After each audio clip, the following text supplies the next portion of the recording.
Hey guys, it's Hunter. Welcome back to another episode of Ask-a-Fish. Before we get into your questions, I have a quick favor to ask of you guys. I'm proud of how much the channel's grown in the last few months, but in the grand scheme of things, 23,000 subscribers, this is still very much a small channel. And you guys request a lot of gear. Like sometimes the video is barely up and the second comment is, can you demo this other guitar? Now don't get me wrong, I'm not complaining, not at all.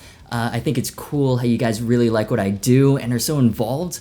But with a small channel, sometimes it's really difficult to get brands to send the stuff you guys want to see. So in the description and the first comment, there are links to my Facebook, Twitter, and Instagram. Could you go like and follow all of those? It only takes a second, it doesn't cost anything, and if I can point to a Facebook page with a lot of likes or a Twitter account with a decent amount of followers, it just makes things easier when I'm talking to brands, and right now it is not easy. Basically, the higher the numbers, the better. So do me a favor, help me out, click those, like and follow. And while you're over there, you may have noticed I've started using a new logo and new channel art. All of that was designed by Juani Mueller. A link to his Instagram is also in the description. He did an awesome job. If you like what you see, give his Instagram a follow. And with that, let's get to your questions.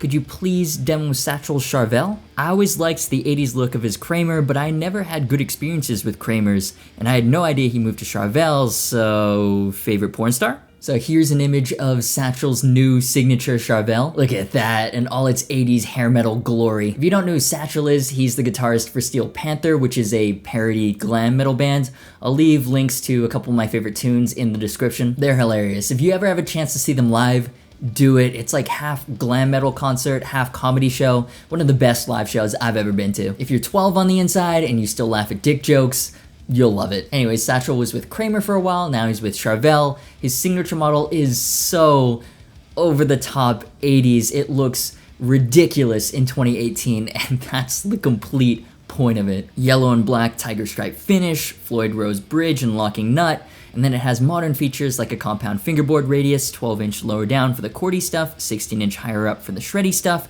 and Fishman Fluence pickups. He's gone for the classic set, so it should sound awesome. I mean, I'm down to demo it. I love the Fishman humbuckers.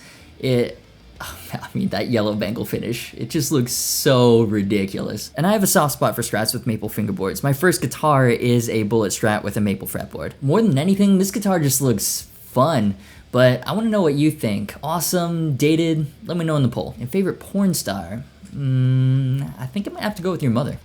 Gibson Les Paul custom chambered Blackout? You know, at this point, we may as well just rename this series the Weekly Gibson Update, because anytime Gibson does anything, I get asked what I think about it. So, Gibson's latest move is to introduce a new custom shop series, the Les Paul custom chambered Blackouts. These follow in the same bright colored vein as last year's neon modern Les Paul Access models. They're coming in 4 finishes: ebony, stallion red, Diablo yellow, and F1 orange. Blacked out pearl logo, black hardware, a rich light fingerboard, black graphite block inlays, and an EMG 8185 set. Now here's my opinion on them. Like the neon Les Pauls, I think they look awesome. It's such a bright, modern retro look, and it's something that would be great as an Epiphone series. Like if these were being sold at $8.99 with a hard case, yes, please, all day. Like you don't have to have the blacked out pearl logo or the black graphite inlays. You can have a black screen printed logo and no inlays on an ebony fingerboard or something. Because these custom shop models are being sold for $48.99. To me, the custom shop is all about quadruple A flamed and quilted maple tops. Like if I'm spending that much money on a guitar,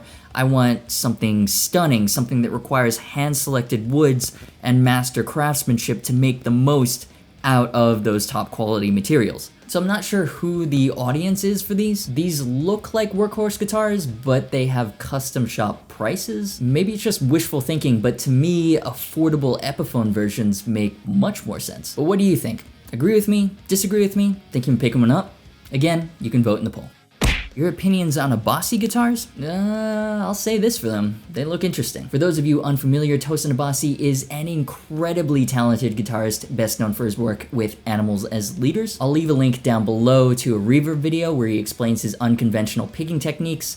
It's insane. So anyways, he started his own guitar brand. Now, unlike what Ola England is doing with his solar guitars made in Indonesia, Abasi guitars are all made in Southern California by Frank Falbo, who's not only an excellent luthier, but he also used to work for Seymour Duncan. He's part of Fishman's Fluence R&D team and runs Falbo Guitars. Basically, when it comes to guitars, he knows what he's doing. Now, these Abasi guitars are not going to be for everyone. At least for now, the cheapest model goes for $29.99, and the first design is very modern. The crazy single cut shape started life as a signature prototype built by Ibanez before Abasi decided that for it to match all the specs he wanted, he needed to start his own company. It's got ergonomic bevels and body cuts, and it looks very unique. Now, I will admit I did not play these at NAMM. I wanted to since there's a ton of hype around them, and I'm interested in the ergonomic design, but every time I went by, there was a crowd at the tiny booth, and everyone playing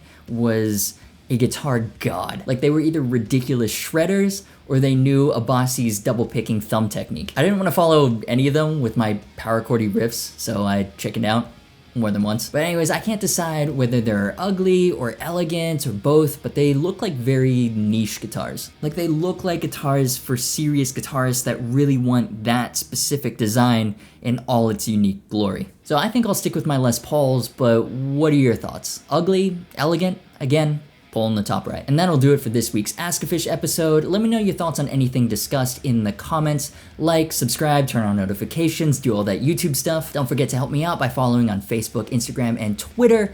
As always, thanks so much for watching. You've been awesome, and I'll see you for the next video.